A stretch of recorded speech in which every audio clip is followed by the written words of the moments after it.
So this is about hacking communities, cracking the code to vibrant communities. I'm going to share a little bit of my journey soon, but basically I started off as a community builder, calling myself as one and being called one in Malaysia in 2014. Later on, I would find that that thing I had been doing since 2007 was already community building, but I learned to name it in 2014, and it was thanks to my journey in Malaysia that this book is born. And it's thanks to all the series of serendipitous events which led me to meet you girls, even to start More Girls. It's thanks to all of that that I started writing this book. And the reason why I decided to share this with you and with people around the world was actually because in 2018 I decided to leave Malaysia, which is a life decision that sometimes I still regret because I still miss Southeast Asia a lot, and it's more like the place where I feel home the most in the world until today. Yet I figured that I wanted to be closer to my family. So I left Malaysia, and as I was leaving my role as a connector and community builder in there, I felt that I couldn't move on if I didn't like pass the baton. And of course, that I'm not that powerful. It's not on my control to see who's gonna be building communities next in Malaysia, Southeast Asia, etc. Communities grow organically, but I wanted to like share all the knowledge I had gained. So hacking communities was born as an idea of a book to allow me to let go of my role of community building in Malaysia. And at the same time, it just started off a new journey for me, which is the journey I'm sharing with you here. So let me get started. Come on, come back. Okay, so either you are working on your company's organizational culture or growing your customers' database, you need a community. And in this conversation, we're going to talk about why is that so. And a disclaimer that I love to make is that you don't get to eat the marshmallow too soon. If you know the marshmallow reference, it's about that test they have done with kids, in which kids were given one marshmallow and they were told that if they could wait for this for like 10 minutes, actually I don't remember exactly how long anymore. If anyone remembers, you can hop in and remind me. But basically, they were told that if you do not eat this marshmallow straight away, if you wait a little bit, we'll give you a second marshmallow. So they were testing how children could deal with delayed gratification. And a few years later, they would come back to study what happened to those kids. And they identified that the kids who could stand, that could hold on for longer and wait for the second marshmallow, generally had best results at school, in sports, and in life in general. What that means is that having that ability to discipline ourselves and commit to something, even though it might take long to for us to reap its fruits, generally leads to good results. And community building is something we can't rush because it's about people and so it's an organic system. But if you get to build great communities, the results are exponential. An overview of this presentation. The key topics here are basically emulating the table of contents of the book, Hacking Communities. So part one, I'll talk very briefly because I'll try keeping it to like 20 minutes, which is hard for me to do. I'll talk about guiding principles, why communities, why now, defining community, and the core values of communities. Many of these, this is exactly this way in the book. I can share with you the table of contents later, and I'll just try to put it very short here with the very, very core concepts. Part two, we're going to talk about a practical guide, how communities grow, engineering serendipity, engineering interactions, building closeness, and the final words will be more like inspirational about how to allow your communities to grow and pass the baton. So this is overall what we're going to talk about today. A little bit about myself. I won't take long here. I already told a little bit about my journey being in Malaysia, and most of you already know me. But in a nutshell, I worked for a nonprofit. In my early career, I was managing an NGO across 3 countries, Argentina, Chile, and Uruguay. And managing 2,000 volunteers, I learned that the best way to get people to do something is not by micromanaging them, but by sharing a story that we all believe. And that influenced what I believe community building is quite a bit today, because I've learned that the way we managed people in that NGO was already community building. Later on, I joined an accelerator back in Argentina called the NextTP Labs, which was the first accelerator in Latin America. And that caused me to join Startup Grind, and that changed the course of the rest of my life. From Startup Grind, Buenos Aires, I moved to Malaysia for a job and started Startup Grind Kuala Lumpur. Within 2 months, I quit the job that took me to Malaysia and focused full time on building Startup Grind KL and joined the headquarters of Startup Grind in Silicon Valley to grow communities, their communities across Africa and Asia Pacific. That role also led me to join the Malaysian government, MAGIC, Malaysian Global Innovation and Creativity Center, working as a community consultant and then helping them build the Global Accelerator Program, their MAGIC Academy, and so on. Eventually, I started my first company in Malaysia, 8 Spaces, which got acquired by Fly Spaces, a Philippines-based company, by the way, Leticia. And that was in 2017. And then I left and started writing hacking communities, decided to join Startup Genome to consult for ecosystem development for governments in over 70 ecosystems. And more recently, I joined the On Deck Fellowship, which basically is a network of founders where everyone is looking for their next thing. That's me in a nutshell. And hacking communities, basically community building, is just my way of doing things. And as you can see, I missed changing a placeholder in this presentation, but let's get over it. So let's go with part one. First of all, is it okay? Can you hear me well? Or do you have any questions so far? Maybe can I get just a thumbs up or an okay? Okay. So far, so good. Awesome. If you're falling asleep, let me know. It's very important. So part one, guiding principles. Why do we need communities? One of the things that everyone sort of knows is that belonging is our source code. So we need communities to live long and prosper. Communities are not only what helps us to survive, but also what helps us to thrive. In my own journey, I would never have become an entrepreneur or even a community builder if it was not for the people around me. If I had never joined that accelerator in Argentina, if I had never joined Startup Grind, if I had never gone to Malaysia and started hanging out with other founders, with people like you girls, I think I would never have found that I'm not an ugly duckling, but I'm a swan. So that journey of be hanging out around the people that inspire you, who you admire, is a journey of becoming your truest self. And we need communities to thrive, but also it's part of our source code biologically. According to Yuval Noah Harari, an author that he wrote *Sapiens* and *Homo Deus* and other great books about human history, the real difference between humans and all other animals is not on an individual, but on a collective level. So if you think of us back in the wild, we're naked, clawless, toothless creatures. We would not have survived winters or beasts on our own. So belonging to a community back then meant survival. So it is coded in our DNA, in our bodies, that and our brain and our nervous system is ready to respond to loneliness as a threat. We're ready to believe that if we are not together, we are under risk of death. So belonging is part of our source code. And today in the world, we're facing, besides the COVID-19 pandemic, the loneliness epidemic, as it's known. And I like to call it the Eleanor Rigby effect, because in '64, the Beatles wrote that song, Eleanor Rigby, talking about all the lonely people.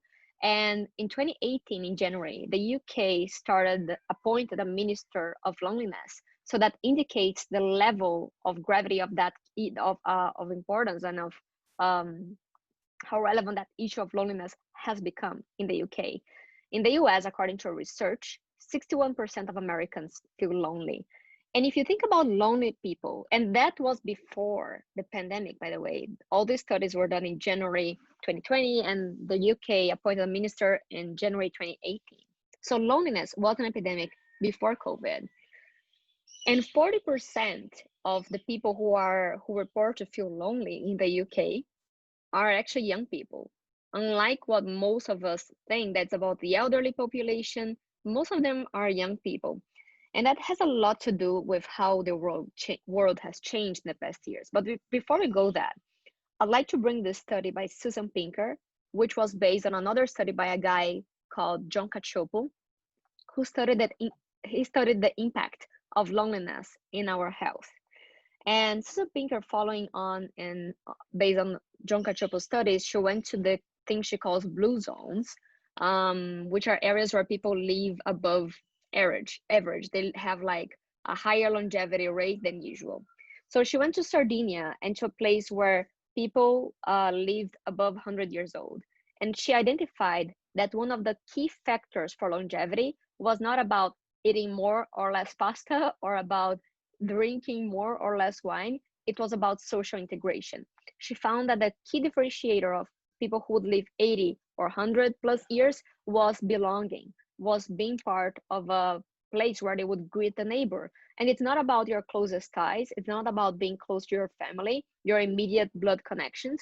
It was about being integrated in their society. So that is one of the major factors of longevity. So it's a biological imperative to know that we belong.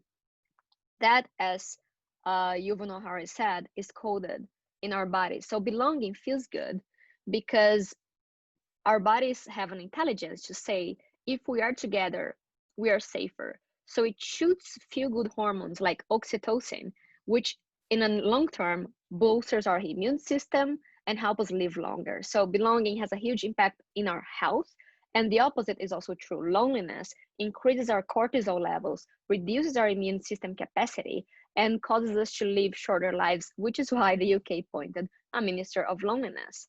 Yet, as we all know, for the past 10 years, the way we gather has changed. And in the past year, that has changed drastically, as we all know, because of the pandemic. But the why we stay together remains the same. So belonging still matters. We're more mobile and connected, and we need to reinvent communities. We need to find new ways to belong because while technology has changed how we interact, we moved from being we used to belong in groups based on who we are or what we are born as and our predefined labels, such as your ethnicity, your sexual orientation, maybe your gender. And now we are more like borderless. We are mobile, we can go anywhere. We have information that we can find about anywhere. We can choose where to belong. So why not take the best of the both worlds? If we can take advantage of the same technology, which is somehow setting us apart and splitting us and dividing us in some contexts. We think we can take advantage and build tech and leverage on tech to choose where to belong and to create communities beyond ethnicity, gender, location, background, etc. So I see what's happening in the world right now as an opportunity to create better and especially more diverse communities. In a nutshell, the world has changed fast. The reasons why we belong haven't. Belonging still matters. We need to reinvent communities. And as we all here work with tech, we need to leverage on tech to reinvent communities. Before we go to the next part, any questions regarding this one?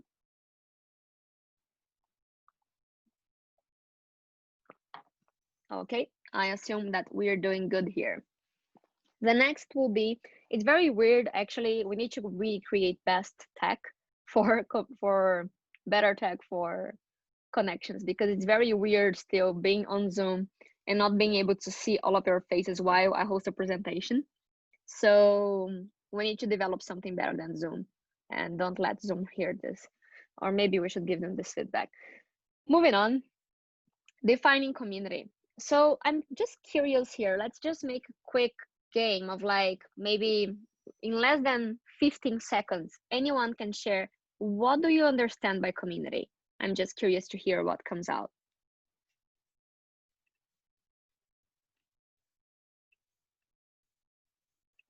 If you don't raise your hand, I'm gonna just point my finger at someone. So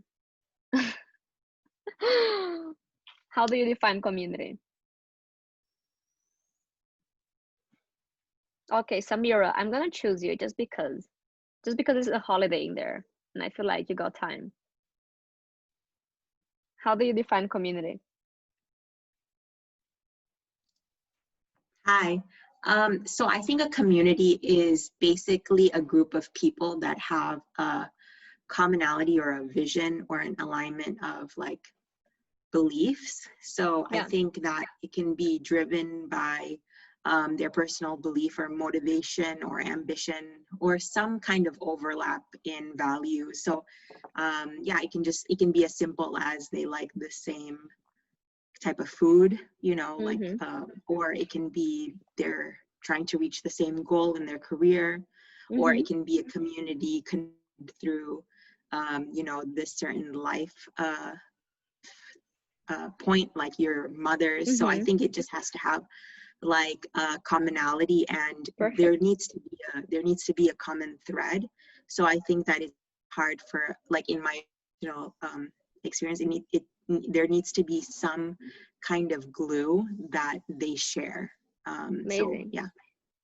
Actually, I love your definition. And what I like to say about hacking communities is that we are all community builders and we all have that definition inside. So what I'm sharing with you in fact is more of an organization of concepts that we all have, and a framework of concepts that we all have, and practices as well. So commonalities, the word common is part of the word community. So it's having something in common. And that defines what I call relevance. As long as there is relevance, we have a reason to connect. And relevance can be defined by many things. As I said, by sharing experiences or having gone through something similar, like we all share time in school, or sharing a similar musical taste, or sharing a similar view about the world. So it's about sharing something. So I like to think about communities as simply people sharing anything, which is basically the same as people having something in common.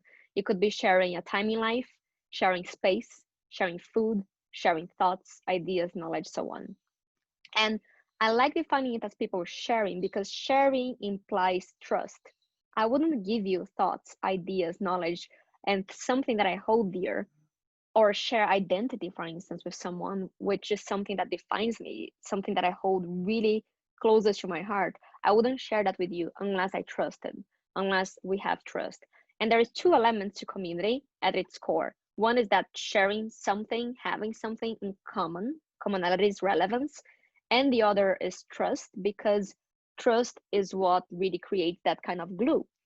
That glue is built based on interactions, which is why it explains why people who often hang out cons- um, recurringly or frequently, for instance, the people you studied with in college, the people you work with, tend to be the people you're the closest with. Because the more we interact, the more we build familiarity, the more we feel like we know each other, the more we build trust, the more we identify with that person, the more we belong to them. So interactions build trust. And in a nutshell, building communities, the how to do it is about engineering interactions, and what it is people sharing anything in a more to put it in a more like evidence-based kind of framework. I like to identify the characteristics dispelled in this slide of communities as: you must have identity, the elements of identity, connectedness, and growth for it to be defined a community. Without these elements, I think it can be anything like a cool kids club, but not a community. Identity defines that people are proud to belong. People identify themselves with their community. They feel like they could represent you, and they feel represented by you. Connectedness means that those recurring interactions, everyone is connected to everyone. It's not about you speaking, it's about everyone in touch. For instance, it's not about advertising, it's about a Facebook or WhatsApp group. It's about everyone being able to connect with everyone. There is a very good model, which was the same model that served the creation of Wi-Fi, that shows the difference between centralized, distributed, and networks. Centralized connections, distributed networks, and networks. So basically, centralized is when one dot connects to all the other dots. Distributed, what many people think are communities, are basically about a lot of dots in clusters. And network is when all the dots are interconnected in a way that if you throw a bomb at the corner of one of those dots, you don't lose that information that was in clusters, nor all the information in the case of the centralized, because that network is able to rebuild itself. So it's a much more sustainable kind of format. And finally, growth. Growth means that because people can relate to you, because they feel it belongs to them, and because they are all connected, it grows organically, and potentially it will grow exponentially as well, because it might grow from 1 to 2 in the beginning, and from 2 to 4, but eventually it goes to 8, 16, 32, 64, and so on. So I probably got the exponentiality wrong here, but you get what I mean. It's about the golden ratio logic. So these are the three aspects that identify communities, and I actually use it for assessment. There's an assessment in the website in case you want to check if what you're building is characterized as a community in the current state. Another differentiation is what makes traditional marketing different than community building. So for you who are using it for to grow your customers base, marketing traditionally is about transactions, advertising, product price, place, and promotion. Mostly it's about transactions and it's about a monologue. I tell you what I want you to say about my brand. That is not even an option in a world where technology gives space and room for everyone to speak up, where social networks are available so everyone can say whatever they believe about your brand. As Jeff Bezos says, your brand is what people say about you when you're not in the room. So there's no room anymore for marketing as done traditionally. Well, of course, advertising still has its place, paid media still has its place, but for you to build long lasting relationships, you must trust people to talk. And even if you have paid ads, people will still talk about your brand, and that conversation may walk longer than your own ads. So you got to be prepared to instead build relationships, host conversations, and it's about people, purpose, principles, and participation. So it's not an option that people talk about your brand, they will. So you better as well make friends of them and build relationships. I'd love some just quick feedback. Is it all making sense for now? Do you have any comments on this or an opinion? Maybe a different opinion. If not, I would just continue. Let me check the chat. Yeah, when we're gonna talk about values straight away, definitely sharing the same values. In fact, I'll talk about this now. Let me see if it's the next. Yeah, thank you. You're a very, very good timing one. So the way that we build relationships and the way that we start to trust each other and the way we start to feel that we belong, that sense of identity, is by sharing something deeper. And I think it is in the next one. Yeah, as long as everybody believes in the same fiction, everybody obeys and follows the same rules, the same norms, and the same values as put by Yuval Noah Harari. So he also says that human beings are the only animals that use language not only to describe reality, but also to create fictional realities. And as long as everybody believes the same fiction, we act accordingly. What does that mean? That we are storytellers and community builders and marketers as well, more than anyone, and leaders in general are storytellers. So your role as a community builder is to create a story that people can relate to.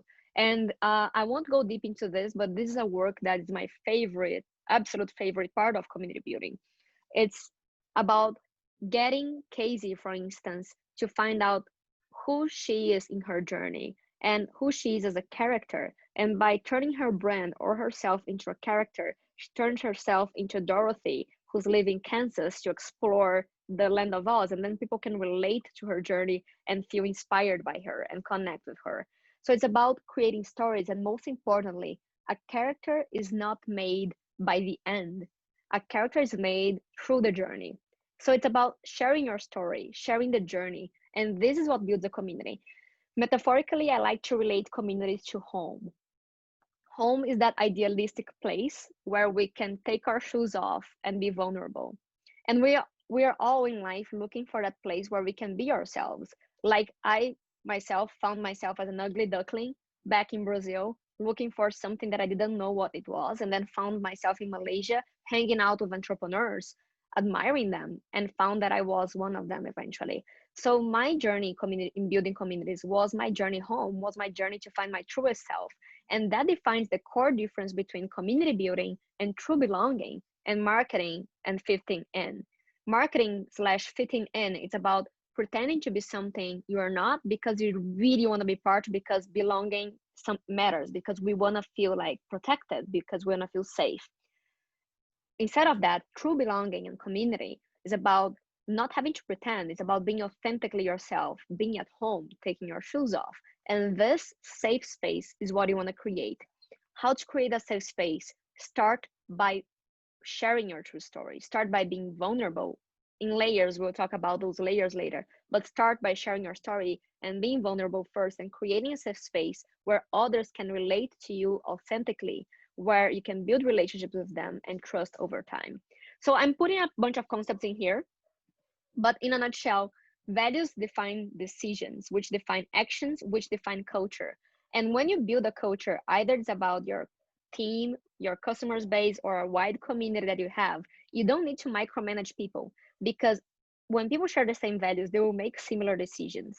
For instance, if I value, I'm gonna give a very, very stupid example because I like simple examples, which in my personal life.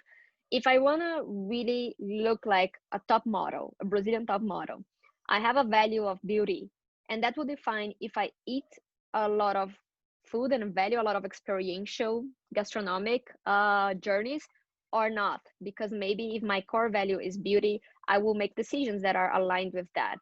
On the other hand, if my core value is experiences and I want to try Malaysian food and Indonesian food and Balinese food and everything, I might not worry too much about my weight. I might worry about my health, but not too much about beauty and more about experiences, and that guides another whole set of decisions.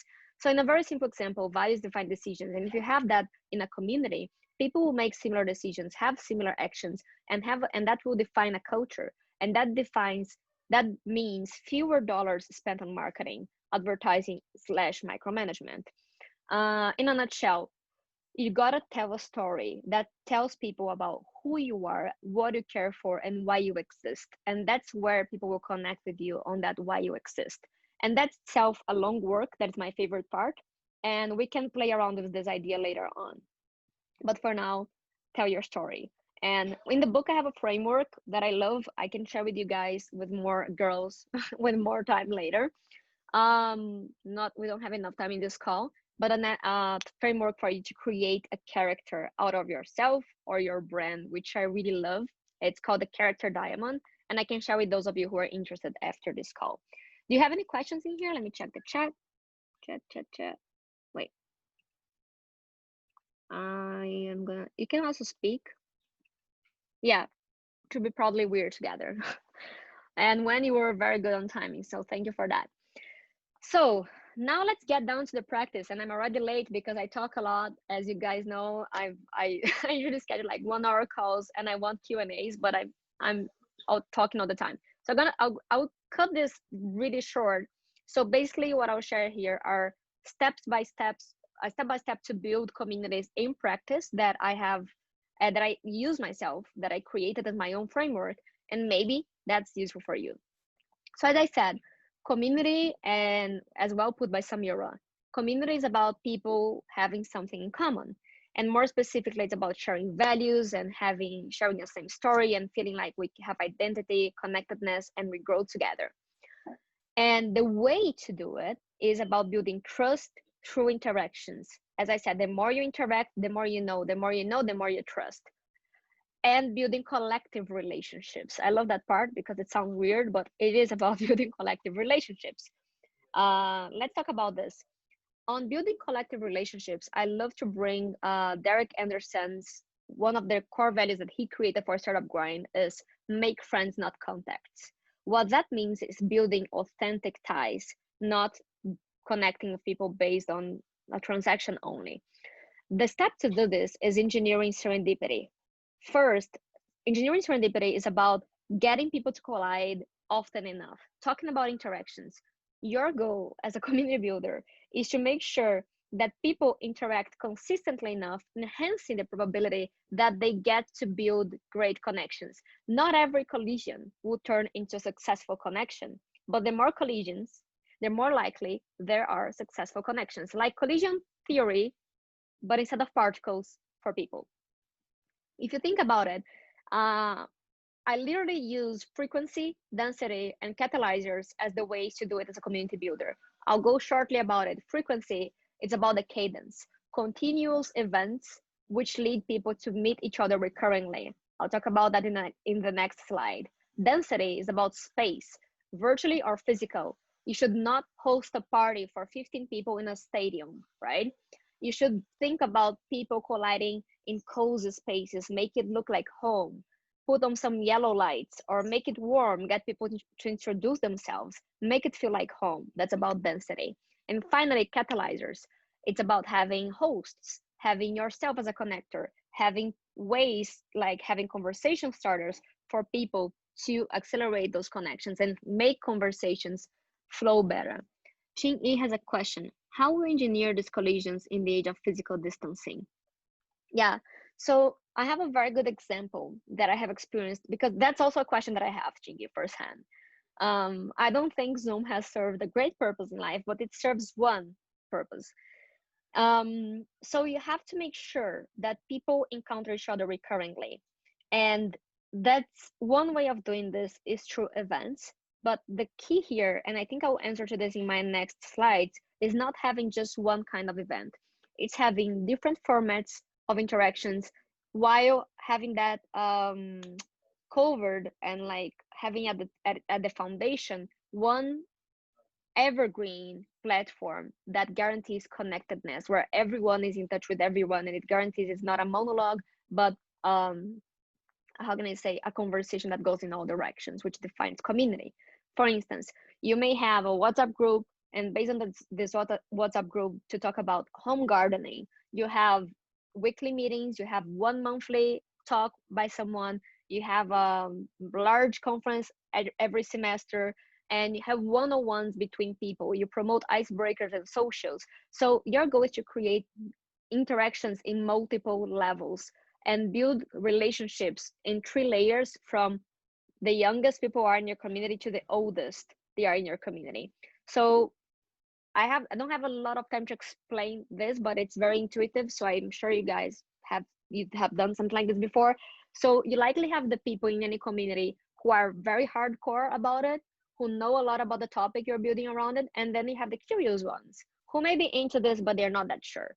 So your goal is to start from the core and make friends and build interactions and create a tight group with like dinner like events. For instance, this hangout we're having, it's more like with a core group. You girls are hardcore about business and community building, so you're more into this topic. So I'm bringing you together to talk about this and build and generate some sort of feedback, and at the same time connect you girls. And then maybe I take this to another level by creating a larger, more public event where I invite you as one of the speakers. And by this, I start creating a more massive crowd. And at the same time, I'm attracting a bunch of different people in the same room and fostering interactions. The after that could be a more like social event where I bring everyone together in a room with an agenda where I would just get you guys to connect. So the goal is to have different types of events for different groups of people, where to the most hardcore ones should be more engaged and more involved in acting from the beginning, and the more curious ones at the beginning, they might be at the receiver end, but in the long term they start getting more into it, and your goal is to expand this community by growing it like a fractal. The concept of fractality is exactly that concept of like empowering people like you, like Casey, like Pauline, like Leticia, to eventually be the ones talking about hacking communities instead of me, and growing from that basis. I'm talking really fast, and I feel that I have committed the mistake of putting too much content in here. But I think that, okay, Ching, it seems like that covered it. I'm gonna continue this. So interactions are really important. And by the way, this one here is about physical interactions, but I'm looking forward to see some research that proves that online eye to eye generates as much oxytocin as physical presence eye to eye. So, but in a nutshell, eye contact, simply making eye contact with someone or shaking hands and giving a high five is enough to release oxytocin, which increases your level of trust and lowers cortisol. We've already talked about oxytocin and cortisol in the first part, but basically bringing people together recurringly enhances trust through interaction, which is why, again, you make friends the most with the people you interact with the most. So one thing is engineering serendipity, which is basically about interactions design, nothing more than that. You need to create, think of a calendar of interactions for people within your community, from core to curious. And then it's about building relationships. I like to define this as dating, which is the idea of stages of attract, engage, and commit. So when people are just curious about your community, they are in a stage where they are at the lighthouse stage. In this moment, you want to be a lighthouse to them. Like in Startup Grind, for instance, was a lighthouse for entrepreneurs and aspiring entrepreneurs in Malaysia. I was an event which was rather massive, where I would be like, hey, everyone who's interested in entrepreneurship, come here. So at the lighthouse stage, you are a reference point for curious and some more engaged people within your community. For example, at Startup Grind, I had the speaker who was a hardcore founder. I had in the audience maybe 90% curious people, executives, employees waiting to start a company, and the rest were people who were founders already, developers doing something, building something, etc. So it was a lighthouse. From a lighthouse, you have to go to engagement, engaging people. The only goal of attracting people is to engage them. Engagement, I like the metaphor of a port. People, you were the lighthouse and people came to your port. From there, they found, oh, there's a coffee shop here, there's a bar and a cool restaurant, and I met someone. The next time you want to come back to that port because you've made friends in there. So port stage is when you start building, creating excuses, giving them excuses to come back, engage them.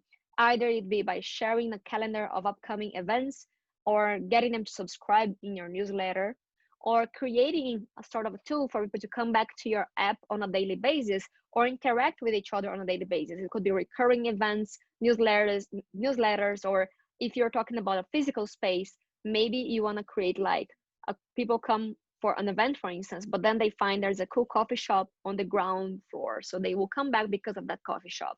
So there's no real rule here. You gotta make it tailored to yourself, and I can actually help you thinking about that. But think about your engagement events. And remember, you only attract people to engage. For instance, I did Startup Grind and I attracted a bunch of people. What's next? A, I would keep hosting Startup Grind on a monthly basis, cadence. B, well, I would host a serendipity dinner, which was founders only. So people who came to Startup Grind would later be invited to a private dinners, to which some of you in this room might have been invited, by the way, while I was in Malaysia. And finally, the stage of commitment. When people engage with you after deciding that you are cool and keep interacting with and they keep coming back, eventually they might commit. And that's when they take a role in your community. They assume responsibility. They decide to be part of it. They decide to stay. And that's the metaphor of a city. A city is a place where people come and stay and decide that this is my land of opportunity. This is where I find myself. I am from San Francisco. This is where this city defines me, and I help to build it as well. So this is a framework in general that helps you thinking of your framework of events. And another concept of this, I've already mentioned this, that it must be continuous. Some people stop at attraction in life, dating, and in communities, and that's super wrong. And some people stop at engagement. The only goal of attraction is to engage, and the only goal of engagement is to get to commitment. And of course, not everyone will get committed from attraction. It's about it's like a funnel. And moving on to how you do that, and another illustration of how to create those events is that I love this quote by Hugo Mason. Some of you may know him. He's one of the best community builders that I've known in Southeast Asia. And he says that community building is like the turkey in the Thanksgiving dinner. That people get together to eat the turkey, but what really matters are the connections around the table. So what does that mean? Your goal is to create meals. So instead of turkey, because some of you might be vegan and I'm sensitive to that, I changed the concept of turkey to meal. And meal stands for anything that brings people together. And I created the concept of meals to honor food, but also because it's an acronym that stands for miscellaneous, entertainment, action, and location. Of course, that you can do a ton of things to bring people together. You could write articles, you could host videos online, you could create an app, a web platform, you could host physical events, dinners, parties, music festivals. So I just created this concept of meals to say, it doesn't matter what you do. What matters are the conversations around the table. So it could be miscellaneous, it could be entertainment activities, it could be action like doing a project together, planting a tree, or working on something, or brainstorming something. Or it could be location based, bringing people around the landscape, bringing people around a party, a music concert. So it could be anything that brings people together. And I categorize this in these ways because that might help you define, okay, so what kind of meals am I hosting? What kind of activities am I going to do to bring people together? Is it around taking action and work? Is it about physical places and bringing people around the water cooler in my company? Because it's a very specific kind of building community building, which relates more to placemaking, which is basically building community around places, or am I going to host a party, an event, a dinner, etc. So thinking of the meals, you got to go back to the attraction, engagement, and commitment model, and think about at each stage you host different kinds of meals. And that concept serves to help with just define what kind of things are you created to bring people together. So what kind of meals are you hosting to bring people together at each different stage? So this is about engineering serendipity. You got to continually do this kind of activities. And one key concept here, come back, is the concept of, come on, okay, there should be a Venn diagram here, which is, oh, thank you, Venn diagram. So it's about keeping always, when you're hosting meals, which serve as content, could be a content, could be events, could be anything that you're doing to bring people together. You should keep consistent, which is you keep it up, you don't fail people, you are always coherent to your same topic, to your core values, so you're consistent to what you say you are, you're consistent to your story. You keep cadence, which means you do it continuously over time. And cohesion means that the interaction between both. You are consistent at your core, you're consistent to your values, you keep it ongoing, and you keep it going. You keep a continuous cadence of events. And cohesion means that you don't fail over time. You don't fail in hosting an event. You don't fail in keeping it attached to your core. And when thinking about what brings people together, which is the most important thing, this is what plays. I have one final idea here, and I'd like to know if you girls can stay for until 8:10, just because we started a little bit late. And I want to wrap up the content part in 5 minutes, but then I want to give it back to you for questions. Those of you who need to leave, it's okay, but let me know if you can stay for another 10 minutes. Is that okay?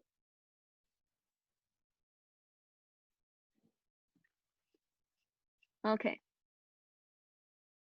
By the way, do you have any questions regarding the last part? Because before I move on, maybe I'll just move on. Okay.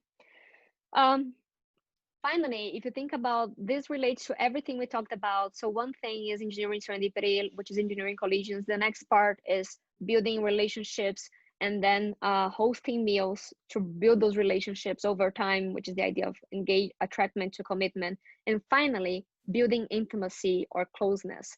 And the way I think about this is by creating a communication system that communicates in different layers with people at different levels in your community. I'll give you the team example because that's the best thing. If you're a startup, at the very core, you have you and your co-founder. Like you are BFFs, you are like, it's a marriage, right? So you communicate everything vulnerably and honestly and deeply. Your co-founder has gained the right to hear your story. As Brené Brown says, you don't get to be vulnerable straight away with people. You got to share your story with the people who earned the right to hear your story. In a nutshell, at the very core, you may have your team, your co-founder. In an outer layer, you might have your broader team, your larger team, like people who are just coming in or people who are farther from the core or newer in the company. And with them, you communicate things in a second layer. And you don't just, for instance, decide to fire someone and in the next morning announce it to the whole team before telling your co-founder, right? Or before telling your management team, right? So at the first layer, you have the core. And then you can have multiple layers from 3 to 5 to 6 within any community. So I'm going to give the example of an average one with like 5 layers to give you a sense of it. But no, you can build your own closeness circles. So the first layer, you have co-founder. At the second layer, have management team. So first I did make a decision with my co-founders. Then I talked to that with my management team. Then I talked to that to the whole team. So I have co-founder, management, and then entire team.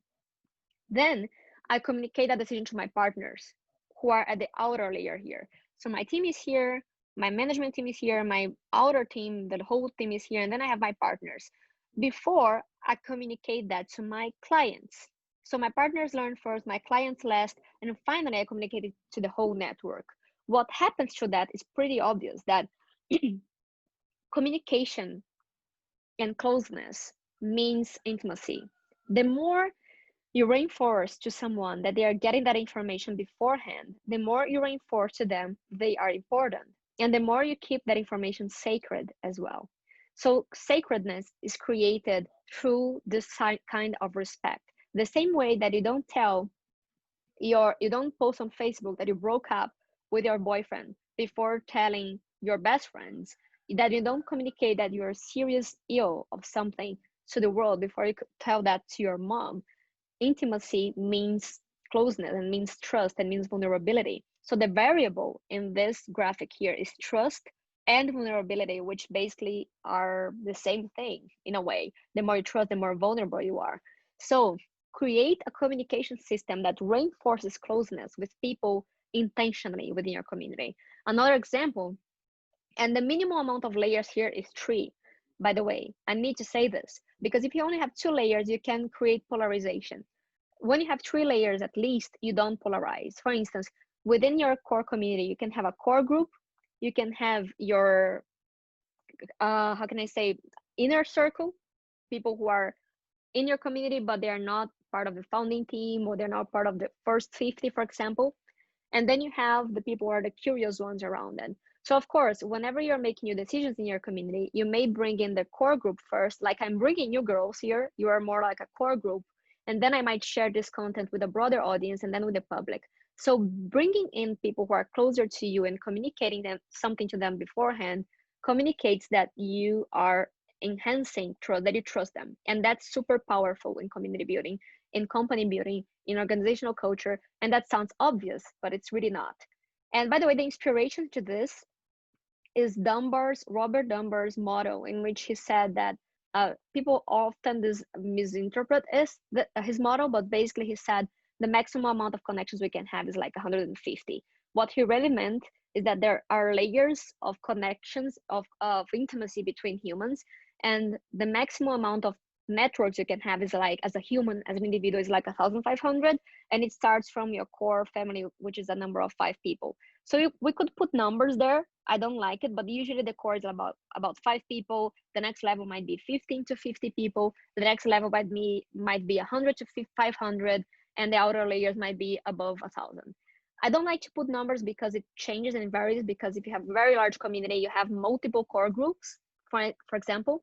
But anyways, this is just to give you an idea of it. Do you have any questions around this? I'm gonna check the chat. It's okay, Ching E. Thank you for participating. So the next step is about, and the wrap up is about letting it grow. When we think of communities as organic systems and you want to grow a community, it is like growing in fractals.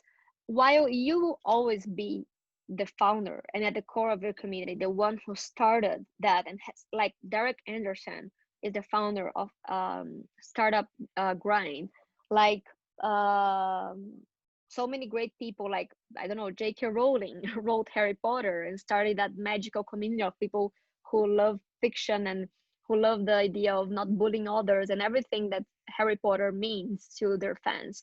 Even though she started it, even though he started it, what matters is that people will start to feel like they belong, identity. They will start to connect to others, connectedness, and they will start to grow and represent you by inviting others in, growth. So that defines a community. And if your community is a healthy one, it will outgrow you. And it's very important that while you are the core and the lion here, you allow yourself to grow through fractals. So you empower people to spread your core, like this small dandelion seeds flying over and finding an ecosystem where they can thrive and still replicate the same core, the same DNA from the plant where they came from. You, a community builder, need to spread your core through your people, and that requires trust, humility, and letting go, and letting grow specifically. So, communities which are great often grow out of hands. And as a community builder, it will always be your responsibility to make sure that people are keeping strong to your core. So, keeping your representatives close, bringing your core group, and your core group can be eventually a core group of people who have communities that spread your core. For instance, eventually your core could be represented by 100 community builders spread all over the world who are hosting events or parties or dinners or activities or building platforms around your core values. And they are spread all over the world, yet they are part of your core group. And your role is to trust them and empower them to platforms, tech, and content to help them grow. And mostly it's empowering them through trust to let your community grow.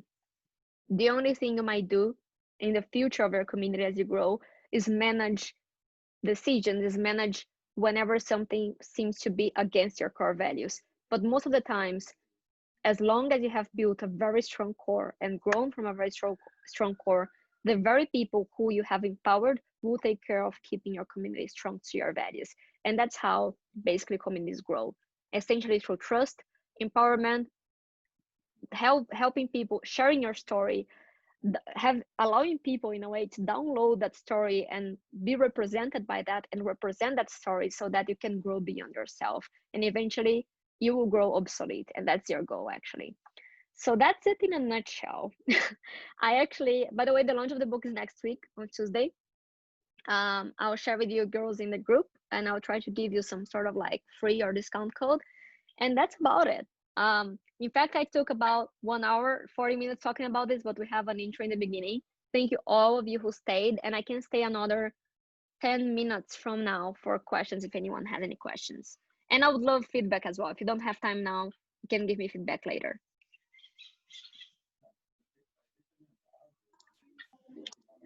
I have a question. Go ahead.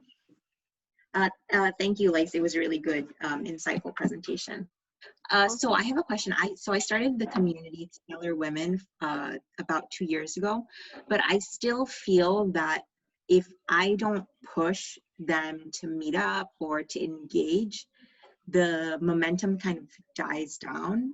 And sometimes I just, I don't have fuel in me to continue to do that. And so I don't know how do you know, create, how do you build that fire within them so that you're not always having to push them? Because sometimes like I want to delegate. For example, like what we have is like we have monthly meetings, and we it's sort of like an EO model where it's like we have several groups that meet monthly, and sometimes we like take turns arranging the group, the meetings. For example, this is like a simple example. And say we've assigned someone and they're like, okay, we're going to meet October 29th or something like that. And nobody will respond, right? And so obviously the person that's trying to initiate it will get demotivated. And then that we lose the thread, basically the momentum dies down. And so then I'll have to come and jump in and kind of motivate them again. Like we should do this, you know? And it's, I just don't know how to kind of like cross that barrier. Yeah, so it sounds like, can you hear me still? Hello? Okay, because my AirPod made a weird noise right now. So it seems like you're far from obsolete. You're still very relevant as a player in your community. And there's a bunch of questions I could ask, and just like shooting fast here, how old is your community? So yeah, we started about 2 years ago. How many people in it? Around 65. Who are the most active members? So there probably 4 of us. Okay. So the question I have is, we would like to go back to how it grew and how did others get in. So that idea of growing from a core group and empowering them to represent you, which means at this point, I would expect all the 67 people to be, to feel like they can represent their community and to feel confident that they don't need anyone to speak on their behalf. And the way you do that empowerment is not by one to many, is about a process of empowering them as they come in. And of course, the more active people are, the more they feel like they have the power to represent you. So I like the idea of in communities and in marketing, when you want to influence behavior without telling people to do something, you have to create a negative space. And in marketing, some people do it really well, which is basically you, for instance, how do you create the need for a sofa or a couch? It's like you make a whole living room, you put a TV, and then you don't put anything behind it. Everyone's going to look at it and think, maybe we should put a couch here. It's an intuitive, obvious idea. So how do you create the negative space, the need for something? By creating a space where someone has to fill in. So you're not going to host the event yourself, but you might in the beginning create instances where you force them or push them and bring them to bring responsibility. Otherwise, that thing they love so much, which is getting together, won't happen. So there is a room in the month for someone to take over and host the meeting. And every month it needs to be a different host. I'm straight away giving you an idea here. My goal is not to give ideas, but because we have short time. So you have to create. So this is more of a recommendation I'm giving you as of now, as of the current state, from what I could perceive. But in a nutshell, I would recommend for anyone starting a community from scratch is that the very first people, you always need to take time with them. One-on-ones are super important. In fact, with the first 100, in my opinion, you should have one-on-ones.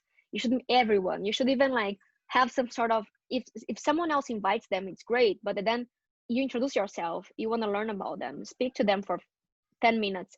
And not everyone's going to become a core active member and commit to organize events, but maybe a great portion of those you spoke with in the beginning will be part of your future core who will spread your community over. So I don't know how much these ideas help, but basically in a nutshell, I think that's about building these relationships. Thank you. Awesome. Any other question? We have maybe time for one more question. Let me see. If I may, Laís, I think I have a question. Of course, Leticia, go ahead. So for me, I'm not like I'm in the finance side of the business. So for me, usually my communities are more related to fundraising and investor relations in general. It's quite tricky to kind of be super well spoken about building a community myself. Because it can be seen as like a distraction from actual work, especially as being an operator of a startup. Like I should be busy working startup. But at the same time, like the easiest way to fundraise and to actually have access to like the best investors, the best invites, the best board members is through networking and like building relationships. Yeah. How would you kind of suggest like this type of specific need that, or I don't know, like it really feels that it is a strategy, but at the same time I'm not sure of how well seen it can be by investors if I get myself too active on that front. I love that question because the other day a girl told me about she's our age, basically same age group, woman founder, like 30s, between 30s and 40s. And she told me about this guy who is a bearded old guy, who's very inspiring, by the way, but who talks about the core value of every organization is love. And I talk about love in my book as well, but I'm super cautious because I'm a young girl talking about love. People have no idea how much that is already sort of like, there's a bias around this.